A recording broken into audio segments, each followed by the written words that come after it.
There are times in sports when it seems like a particular narrative about a player or a coach or a team starts to gain some momentum before it's definitively true.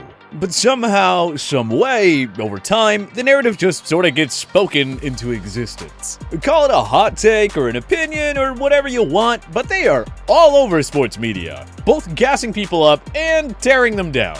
It's almost like if enough people kept hammering home this one idea, the universe will get worn down and surrender to it. And if you ask me, that is exactly what has happened with Carson Wentz in Philadelphia. Wentz, the former number 2 overall pick from the 2016 draft out of North Dakota State, started his NFL career off in a grand fashion. During his first season as pro, he ran up a number of NFL and Eagle rookie records, including most pass attempts by a rookie quarterback and most pass completions by a rookie. He followed that up with a monster sophomore campaign, during which he looked to have completely left Jared Goff of the Los Angeles Rams, the only player taken before him, in the dust. Through the team's first 13 games of that 2017 season, Wentz had firmly inserted himself into the league's MVP discussion, after leading the team to an 11-2 record, with impressive numbers to boot, having thrown for 3,296 yards and 33 touchdowns to just 7 interceptions. The people were particularly excited to see that it seemed he had learned how to properly take care of the ball, as that had been the one gripe that Eagles fans had with their franchise QB during his rookie season. So the Philadelphia faithful were gutted when, during a Week 14 matchup with Goff in the aforementioned Los Angeles Rams, they saw Wentz leave the game with an apparent knee injury. That knee injury would later be diagnosed as a torn ACL, subsequently ending the promising quarterback season.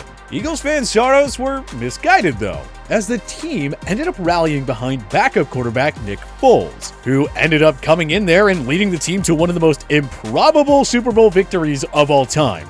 And in that first offseason following Foles' underdog run, there were some whispers from certain pockets of the fan base that maybe the Eagles should retain Foles in lieu of handing the reins back over to their former 2nd overall pick. These whispers only got louder over the next couple of seasons, as Wentz's play suffered while he continued to battle a number of nagging injuries. And much to the chagrin of Eagles fans, ever since he got hurt during his 2nd year, it has been rocky waters for Carson. But as inconsistent as his 2018 and 2019 seasons were, none of Wentz's struggles during that time period can even hold a candle to the epic meltdown he's had in 2020. So much so, it's gotten to the point that even the most staunch Wentz defenders have jumped ship, and it's looking like the Eagles will absolutely have to bench him, if they have any hope of salvaging their season. I mean, just take a look at Wentz's splits in the win-loss column alone. I know quarterback wins are kind of a meme of a stat, but if you watch the games, there's no denying Carson's culpability in this team's struggles. The guy simply loves to give the ball away in crucial moments, which has caused him to post a rather meager record for someone who was once touted as the next great quarterback before the likes of Patrick Mahomes and Lamar Jackson came along.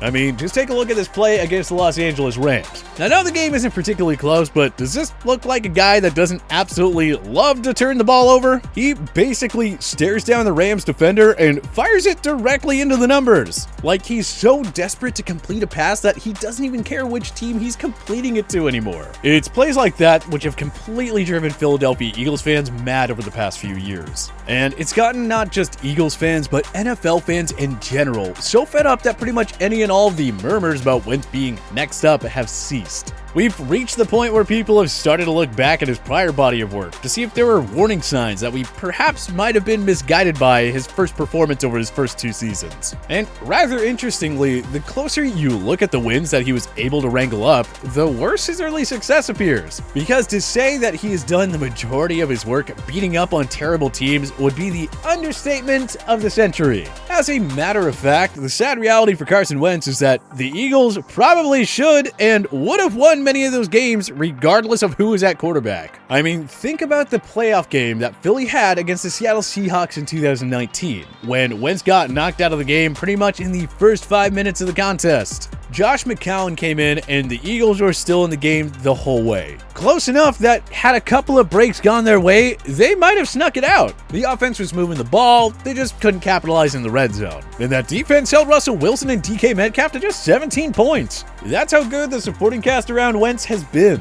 They were literally able to bring in a guy that had retired the following season, only to be coaxed off the golf course and back into an NFL locker room right before the season started, and still remained very much in contention. And up until that point, people still seemed determined to make a case case for Wentz, that Philadelphia's failure to return to Super Bowl glory after Nick Foles set sail for Jacksonville was not Wentz's fault. But if you look closely at some of the statistical trends that Pro Football Reference has captured about Philly during the 2020 NFL season, Wentz as a problem in Philadelphia has become an unavoidable truth. And every convenient excuse that his supporters have continued to offer up have essentially been disproven. One of the most common positions that Wentz fans made over the past couple of years was that Carson had no weapons to throw to. And while there is some merit to the fact that Philadelphia hasn't had much in the way of star power at the playmaker positions over the past couple of seasons, they did invest some early draft capital in Jalen Reagor early in the 2020 NFL Draft.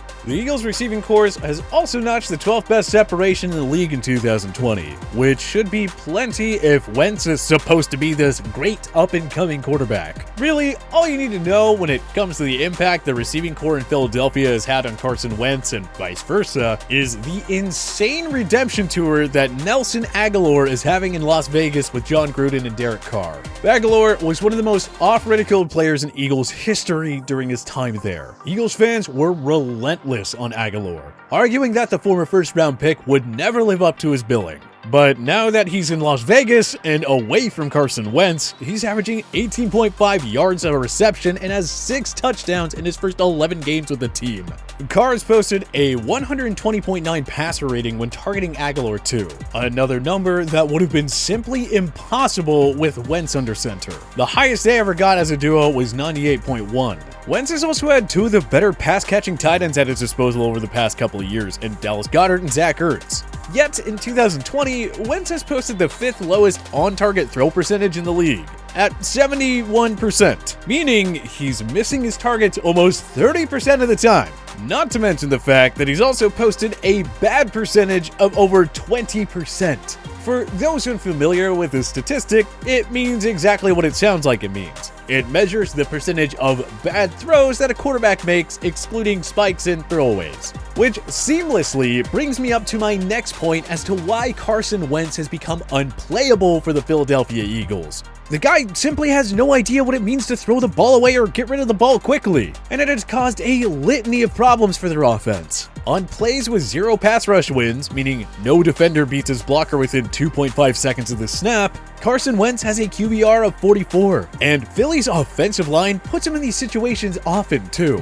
Their O-line has the 7th highest pass block win rate in the entire NFL, which has resulted in Wentz having the 2nd highest pocket time. Yet, for some reason, he has taken far and away the most sacks in the NFL in 2020. With the way that Philly's offensive line has played so far, that almost seems impossible. I get that the guy has solid athleticism, and the ability to extend plays with your legs can't be overstated in today's NFL. But when your offensive line is giving you all of that time, you simply have to find a way to connect with an open receiver, or at least throw the ball away. Do something smart. Anything smart. To be honest, Wentz's single worst attribute might genuinely be his awareness on the field. He just looks so shocked every time a blitzer wrangles him up, even though he had been aimlessly scanning the field for several seconds. It doesn't look like it's going to get any better for Eagles fans anytime soon either. After a particularly gutting loss to the Cleveland Browns in Week 11 of the 2020 season, reporters and fans alike were louder than ever questioning Philadelphia's head coach, Doug Peterson, as to whether or not he's going to finally pull the plug on Wentz as the team starter, at least for a little while. Peterson's response was, well, it was murky at best. And it likely did not give Eagles fans much hope that they'd be seeing any sort of change under center in the near future. If you get to that spot, whether you don't start him or bench him, you're sending the wrong message to your football team that your season is over. And that is a bad message, Peterson said. We have to work through this. When times get tough, sometimes that might be the easy thing to do. This business is about work. This business is about detailing, having ownership, things I talk about to the team. That is what we have to do as coaches and players. It is not one guy. This sport is bigger than one guy. Yeah. Okay, Doug. We know that the game is much bigger than one guy. So maybe instead of protecting one guy, who the team's ownership just so happened to invest a boatload of money in, how about take a look at the collective good of the team, because Wentz is absolutely tanking the entire Philadelphia offense. He's the heart of this team. No, I'm not. I suck. It's true, he does. Don't listen to them, son.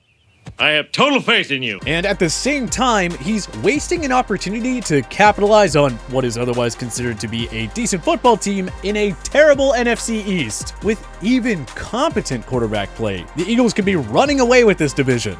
Dak Prescott is out for the year. Washington has gone through 3 starting QBs this season, and Daniel Jones is hardly a world beater for the Giants. But Peterson remains insistent that he's going to go with Wentz, instead of at least giving Jalen Hurts, who, by the way, the team invested a second-round pick in, a chance as the starter.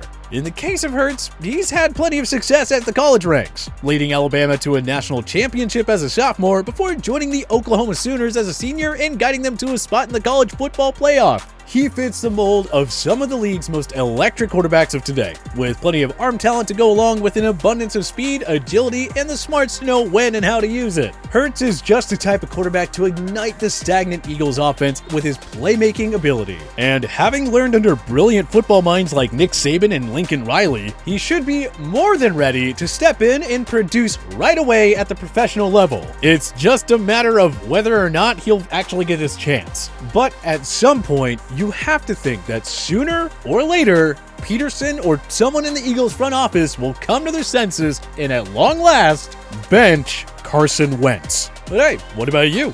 Do you think that the Eagles would be a better team with Jalen Hurts under center? Join us in the comment section below. If you like this video and learned a thing or two, clicking the like button helps out a ton. And hey, we appreciate it. If this is your first time coming around to TPS though, subscribing is a great idea because we put out videos like this every single day. But as always, thank you for watching, and we'll see you guys next time.